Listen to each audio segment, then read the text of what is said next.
Presiden Indonesia Joko Widodo menekan Perpres atau Peraturan Presiden Nomor 10 2021. Apa isinya? Tentang apa? Jangan kaget. Itu adalah tentang bebasnya investasi miras, terutama di NTT dan di Bali. Innalillahi wa inna ilaihi raji'un. Ya Allah, musibah di negara kita Indonesia tercinta ini bukan hanya bencana alam, bukan hanya bencana penyakit, corona belum sirna, bencana moral juga banyak. Masya Allah. Salah satu penyebab bencana moral adalah apa? Banyaknya generasi muda yang kecanduan dengan obat-obatan terlarang. Salah satunya adalah minuman keras, belum juga narkoba. Mau memancing musibah lagi, mungkin juga bukan musibah ke depan, azab. Nauzubillah min dzalik. Masih ingat gak kita tentang kisah seorang ulama besar pada zaman dahulu kala, ketika didatangi oleh kaum kafir, ahli maksiat, yang mencoba merayu, membujuk untuk membunuh seseorang. Dia dengan gagah, "Oh, maaf, saya seorang ulama, saya seorang ustadz terkenal dengan ilmu agamanya yang bagus. Masa iya saya tiba-tiba membunuh orang? Ya udah, kalau gitu kamu tidur aja dengan seorang wanita atau zina begitu." Oh, itu juga tentu tidak akan saya lakukan. Saya paham zina itu adalah maksiat dan dosanya besar. Kata seseorang yang menggoda itu. Ya udah gini aja deh, kita minum khamar yang memabukkan.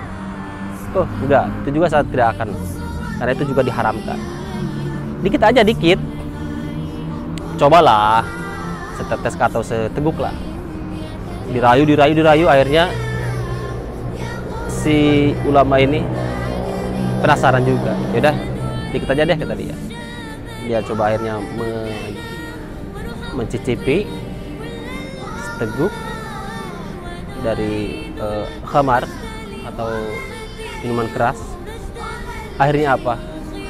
Kalau kata bahasa Inggrisnya itu beler. Akhirnya apa? Dia mabuk.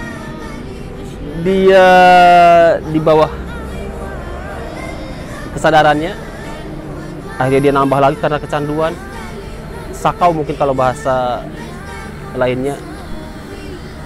Akhirnya apa coba? Setelah dia mabuk, dia akhirnya ada rasa ingin berzina. Dan memang sudah disiapkan oleh seseorang tersebut yang menjebak wanita-wanita di sana yang sudah siap menemani seorang ulama ini. Akhirnya setelah mabuk, si ulama ini tergoda untuk tidur bersama seorang wanita. Mereka terjadilah perzinahan. Kemudian sadar si ulama ini kalau dia sudah berzina, dan dia takut ini aib, ini citra buruk buat dia. Waduh, bagaimana saya untuk menghilangkan jejak ini? Maka akhirnya dia bunuh wanita teman tidurnya itu. Matilah. Akhirnya apa? Dia akhirnya mabuk iya, berzina iya, membunuh juga iya. Yang sebelumnya dia ditawari untuk berzina tidak mau, dia tolak. Untuk membunuh apa lagi? Itu dosa besar. Tapi apa setelah dia mencoba dijebak dengan minuman keras? Ketiganya dia lakukan. Dia berzina, dia juga membunuh. Dan sekarang investasi maksiat itu barang terlarang, barang yang memabukkan, yang bisa memancing orang untuk berbuat kriminalitas. Bisa orang melakukan zina karena minuman keras, orang juga bisa melakukan pembunuhan karena minuman keras. Mungkin saja seorang anak juga bisa durhaka pada orang tua karena terpengaruh minuman keras, atau sebaliknya orang tua bisa membunuh anak karena minuman keras.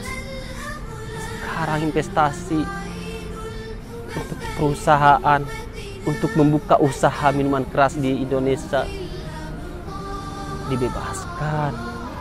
Ya Allah, pemerintah, tolong dicabut Perpres Nomor 10 2021 ini tentang itu. Janganlah memancing-mancing azab Allah. Udah cukup kita musibah aja, ujian aja kita nggak mampu, apalagi diazab. Wahai Pak Wakil Presiden yang saya kagumi, yang karismatik, yang insya Allah ilmunya lebih tinggi jauh daripada saya.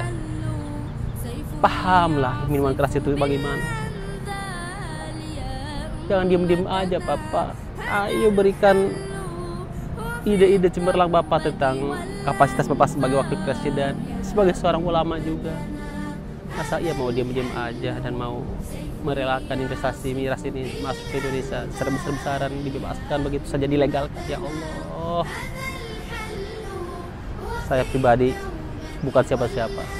Saya warga Indonesia yang cinta NKRI, cinta agama saya, cinta generasi, cinta diri saya juga, cinta penerus-penerus kita. Menolak keras Perpres nomor 10/2021 tentang investasi minuman keras. Semangat ber-NKRI, jaga persatuan, jaga keutuhan NKRI dengan tidak merusak generasi moral, dengan tidak merusak generasi bangsa dengan minuman keras.